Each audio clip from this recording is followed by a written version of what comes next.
Hello, everybody, and welcome to the Possibility Podcast.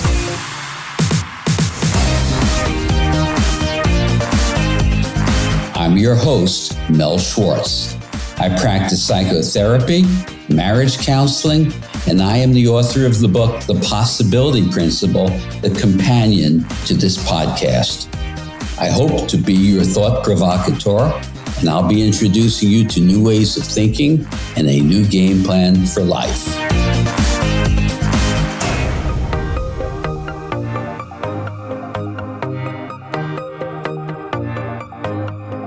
I was working the other night on my new book, Uncommon Sense. I was struggling with a particular sentence. It just wasn't flowing correctly. I was aware of the fact that I was hitting the delete button as I was reconstructing parts of the sentence, changing out some words, replacing them with other words.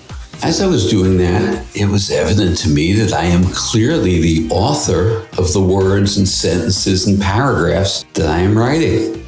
And yet, I realized that we all struggle, myself included, with being aware of the thoughts that we have. Our thoughts trick us in that they report the truth. They construct reality. And we often don't see that we are the author of those thoughts, that there is me, a sense of myself, an I that lies above the thoughts, waiting to be empowered and to surface. So ask yourself these questions.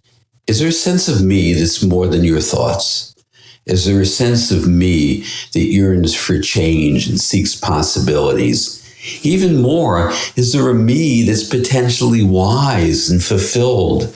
A me that's at peace and in harmony, that sees clearly, that is not reactive, a me that doesn't reside in fear? Well, if only we can become aware of our thoughts the way we are aware of the words that we construct in a sentence. When you write, you know you're writing. You delete and edit, you're the author. We're going to talk about how to do the same thing with your thoughts. To make a distinction, when I can see my thoughts, that is what I call thinking. Thinking is the goal. That is being the author of your thoughts, the navigator of the path that you're on. Thoughts trick us in that they are literal. Firstly, we're often not even aware of having thoughts. But if we are aware, the first step is, what are my thoughts telling me? They're telling me the truth about something. They're telling me about what is or what isn't, who you are, what you did right or wrong, what your intentions were. The thought tricks us in that it's literal.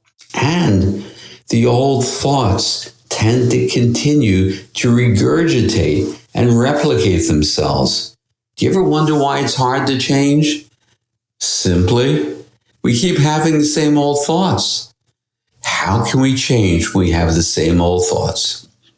You've probably heard me say many times, the most important relationship you will ever have in your life, the most intimate relationship that will impact you far more than any other, it's not your relationship with your parents or your children, your wife, your spouse, or your lover, or your best friend. The relationship that's going to impact you more than any other is with your thoughts. They are your constant companion. Are they your ally, or are they your enemy? Now, what I'm going to try to help you understand is that nanosecond between your thoughts. When you can see the thought, there's a space that emerges. In that space, we engage the state of possibility.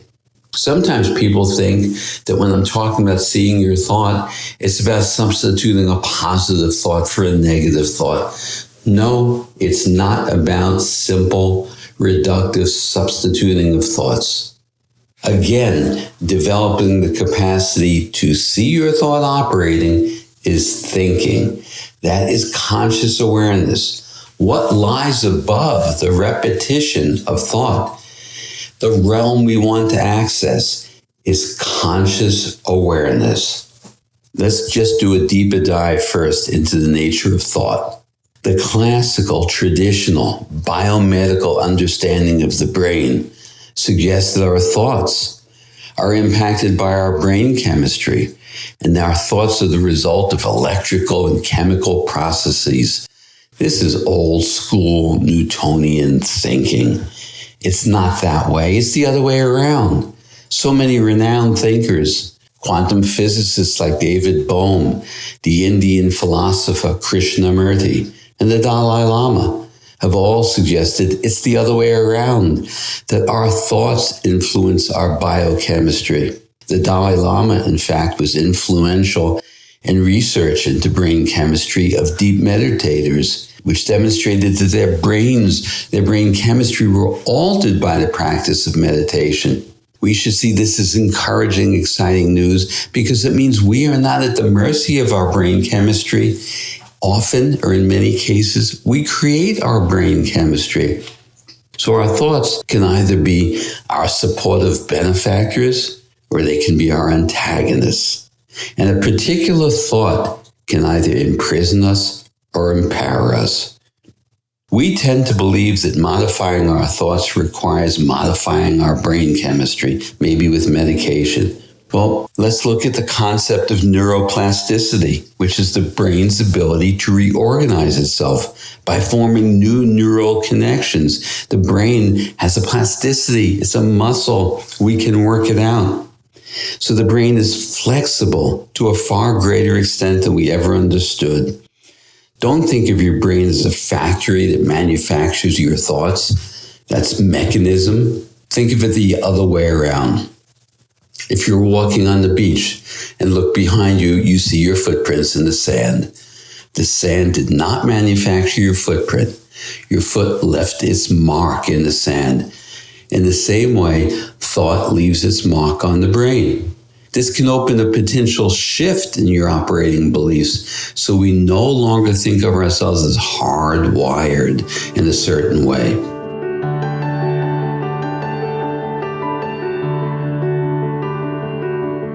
I'd love to show you my appreciation for your subscribing to and rating this podcast by offering you a gift to one of the following: The Power of Mind, a live talk that I gave, or one of my digital ebooks, Creating Authentic Self-Esteem, Overcoming Anxiety, or Raising Resilient Children, and lastly, Cultivating Resilient Relationships. Once you have subscribed, please send an email to mel@melschwartz.com and just let me know which gift you'd prefer.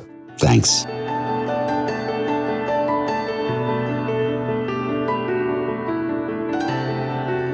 You know, there's an old saying, change your thoughts, change your life.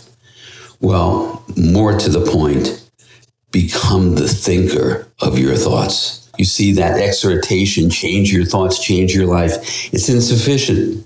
You don't want to merely substitute a positive or a preferable thought for a negative one. That doesn't address the most important matter of how we think.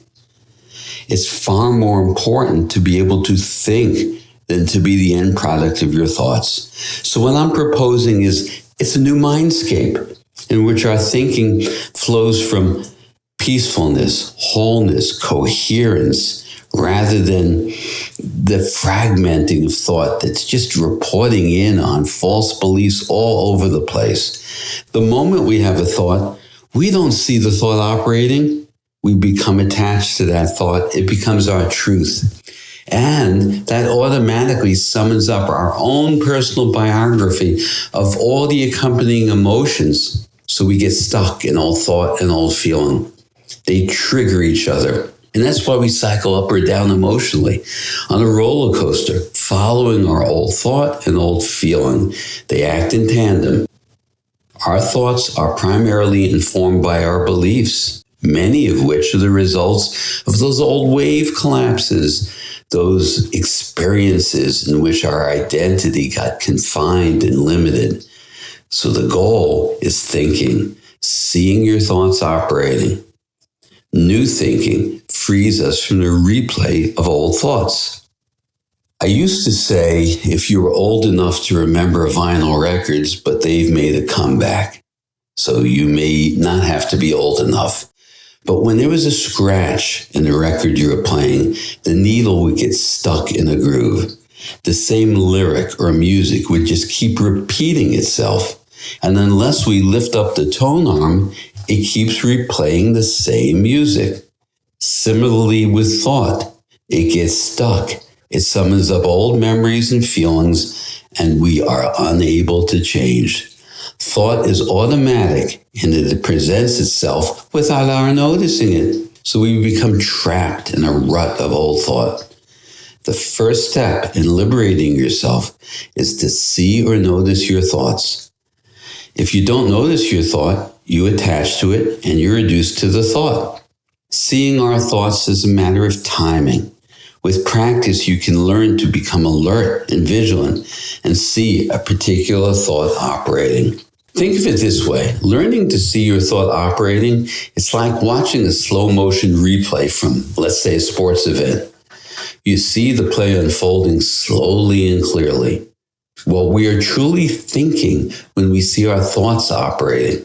That's the goal of thinking. Here's another analogy. You're playing tennis. The tennis ball is the thought. And becoming aware of the thought is kind of like anticipating the arrival of the ball as it's coming to your side of the net. You see your opponent's positioning and their footwork, their movement of their racket. Is it a forehand or a backhand? And as the ball advances toward us, we anticipate its arrival.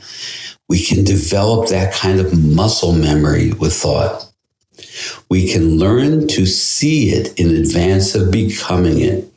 Now, developing this awareness of thought is essential to learning how to achieve thinking and a mastery of thinking. Think of it this way. If I can't see the thought, I won't be having a thought. The thought will be having me. Now, don't judge your thoughts. If you judge them, you're judging them with other thoughts. Here's an exercise. Throughout the day, try to notice your thoughts.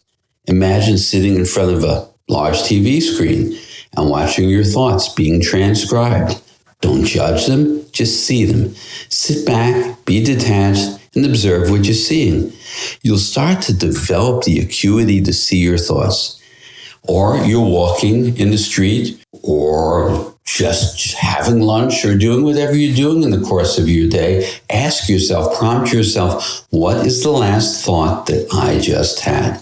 See it, notice it, release it. Or think about fishing. Many people fish, and if they're not going to eat the fish, hopefully they catch the fish and release it. Catch your thought, release it. As you develop this ability, you're going to see a persistence of old, critical, negative, fearful thought. As you begin to notice that kind of thought, imagine putting your forefinger in front of your lips and simply saying, shh, or quiet down to the thought. Thought is like a knock at the door. You can hear the knock, but you don't have to open it. Now, as you progress in this ability to see your thoughts, you'll look at the recurring themes they're presenting. There are limiting, wave collapse beliefs in there, like, I always choose the wrong friends, or what's wrong with me, or why didn't I see that he was so selfish? Whatever that limiting thought is, notice the thought and ask yourself, where did it come from? These recurring thoughts are limiting, and they become self-fulfilling prophecies. Now, once you've progressed in your ability to see these thoughts operating, you'll start to develop a space between your thoughts. In that space, there's an extra moment to access your state of possibilities, your superposition, the state of pure potential. In the instant before you become your next thought, you enter a state of possibility. Everything is possible. One of the primary principles of the possibility principle is that this is the moment we're seeking.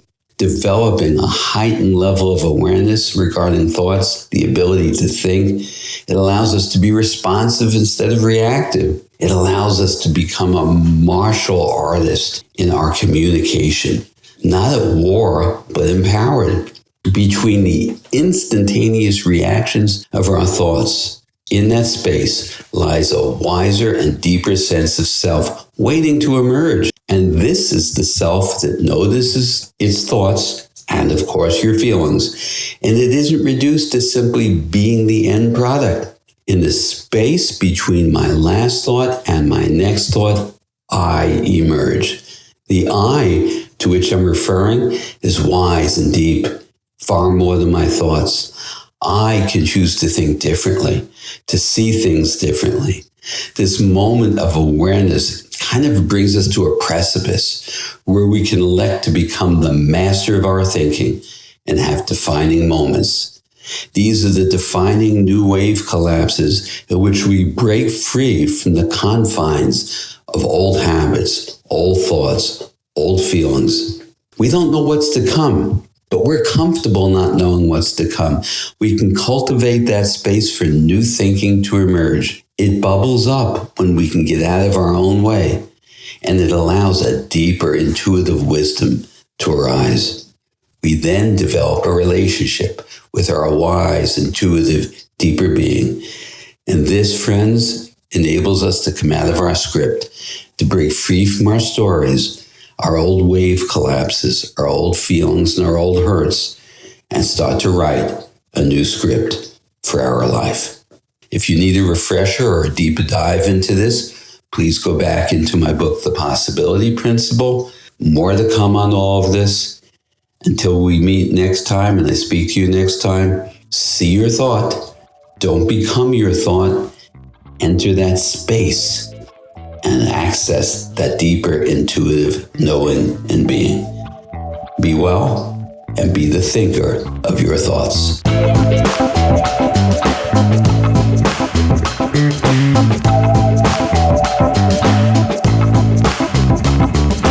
I hope you enjoyed this episode of the Possibility Podcast. I welcome your feedback on this and any episode. Please send me an email at mel@melschwartz.com or leave a comment in the show notes for this episode at melschwartz.com. If you like what you're hearing, please take a moment to rate and review the show at Apple Podcasts, Spotify, or wherever you get your podcasts. Your reviews really help boost the visibility for the show, and it's a great way for you to show your support. Finally, please make sure to subscribe to the Possibility Podcast wherever you listen to podcasts, and that way you'll never miss an episode. Thanks again, and please remember to always welcome uncertainty into your life and embrace new possibilities.